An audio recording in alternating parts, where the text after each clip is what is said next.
নমস্কার বন্ধুরা, welcome back to my channel. আশা করি তোমরা সকলে ভালো আছো। যদি আমার ছোট ছোট ভ্লগগুলো ভালো লাগে প্লিজ চ্যানেলটা সাবস্ক্রাইব করে দিও।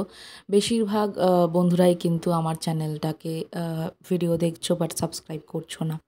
তো আজকে হোলির ৫-৬ দিন পরে আমি বানাচ্ছি হোলি কা ঠান্ডাই। অ্যাকচুয়ালি আমি হোলি সেলিব্রেট করিনি এই বছর, কারণ কি আমার বাবা অসুস্থ ছিল। তো এখন ভগবানের আশীর্বাদে আর আমার সমস্ত শুভাকাঙ্ক্ষী এবং আপনাদের আশীর্বাদে তিনি ভালো আছেন। হসপিটাল থেকে বাড়ি ফিরে এসেছেন, তাই ভাবলাম যে আজকে একটু ঠান্ডাই বানানো যাক। হোলি পালন করি তো কী হয়েছে, বাট পেট তো আছে না, তো চলো এই ঠান্ডাই শরবতটা বানাই। এর জন্য কী কী নিয়ে নিয়েছি দেখতেই পারছো, আমি ডেসক্রিপশনেও দিয়ে দেবো। তো আর না গোলাপের পাপড়িটা হচ্ছে অ্যাডিশনাল, আমি দিচ্ছি। চলো দেখি কেমন লাগে। সো এটা ব্লেন্ড করে শুধু মিল্ক মিক্স করতে হবে, এটুকুই কাজ। তারপরে আপনি আপনার ইচ্ছা মতো আইস দিয়ে সার্ভ করতে পারেন। আর আমি না একটা কথা আজকে মনে মনে ভাবছিলাম, হয়তো আমাকে অনেকে অসভ্য মনে করে, অভদ্র মেয়ে মনে করে। তো তাদের জন্য আমি এটাই ভাবি যে হ্যাঁ, আমি অসভ্য এবং অভদ্র।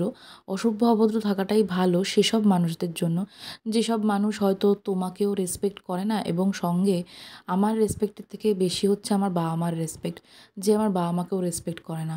বা যারা আমার রিলেটিভ বা আত্মীয় পরিজন আমার বাবা মার থেকে অনেক হেল্প নিয়েছে, সময় তাদেরকে কাজে লাগিয়েছে, তারপরে যখন তাদের কাজ মিটে গেছে আমার বাবা মাকে ভুলে গেছে। তো সেসব মানুষরা যখন আজকে আমার বাবা মার তাদেরকে দরকার ছিল ২ টাকার, ফোন করে খোঁজটুকুও নিতে পারেনি, তাদের জন্য অভদ্র থাকাই ভালো।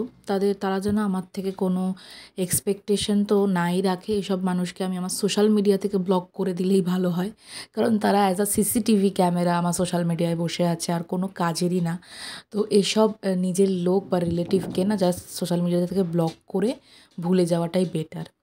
So please thank you. চ্যানেলটা সাবস্ক্রাইব করে দিও। আমার ভিডিওটা ভালো লাগলে লাইক আর কমেন্ট করতে ভুলো না। আর তোমরাও কি সেম জিনিসটা ভাবো, যখন তোমার বাবা মাকে কেউ রেসপেক্ট করে না বা তোমার সেলফ রেসপেক্ট ডাউন করে, সেম জিনিসটা ভাবলে আমায় কমেন্ট করো।